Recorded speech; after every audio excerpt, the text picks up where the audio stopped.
Shalom, selamat pagi saudara-saudara yang dikasihi Tuhan. Mari kita bersama-sama merenungkan firman Tuhan. Kita berdoa.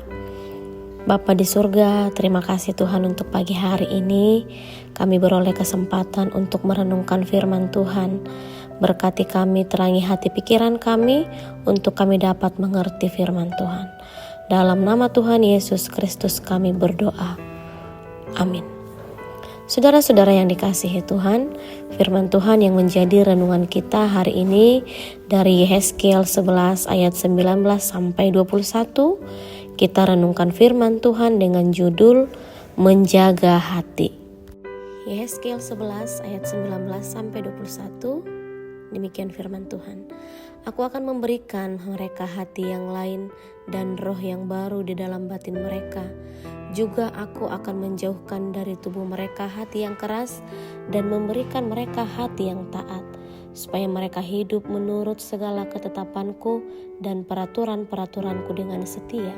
Maka mereka akan menjadi umatku dan aku akan menjadi Allah mereka.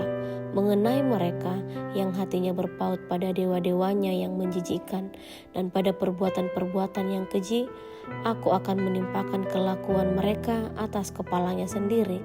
Demikianlah firman Tuhan Allah.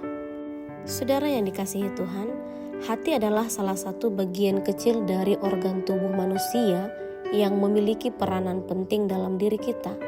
Hati merupakan kontrol utama dalam diri manusia. Baik buruknya seseorang dapat ditentukan oleh hatinya. Karena itu, jagalah hatimu baik-baik, sebab hati menentukan jalan hidupmu. Dalam Alkitab, istilah hati dimaknai sebagai pusat pikiran, perasaan, kehendak, dan keinginan. Singkatnya, hati adalah pusat seluruh keberadaan manusia. Amsal 4 ayat 23 katakan, jagalah hatimu dengan segala kewaspadaan, karena dari situlah terpancar kehidupan. Jadi jelas ada hubungan antara hati dan jalan hidup kita. Ada yang berpendapat bahwa pikiran atau otak manusia lah yang menentukan jalan hidupnya. Kan tetapi firman Tuhan katakan bahwa hatilah yang menentukan.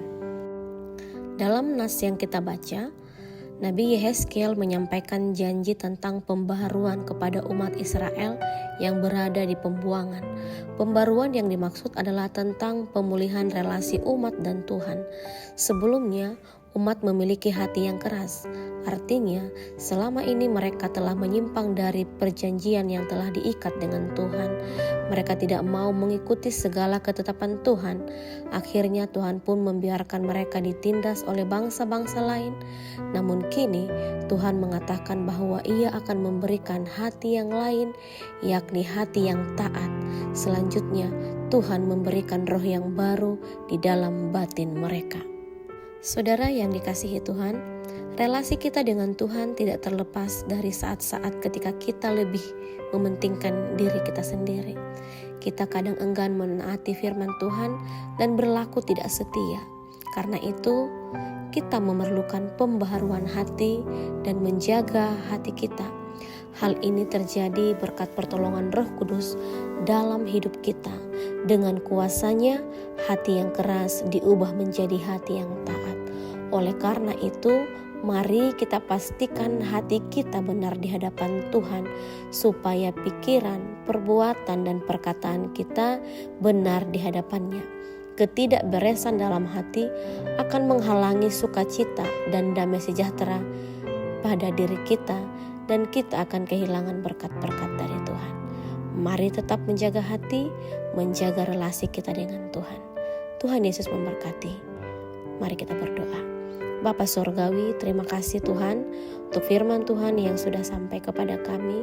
Bagaimana kami harus hidup menjaga hati dan pikiran kami di hadapan Tuhan. Baharui hati kami ya Tuhan, sehingga perbuatan perkataan kami menjadi benar di hadapan Tuhan. Terima kasih ya Tuhan untuk firman-Mu.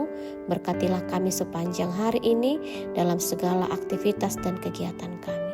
Terpujilah Tuhan, dalam nama Tuhan Yesus Kristus kami berdoa. Amin.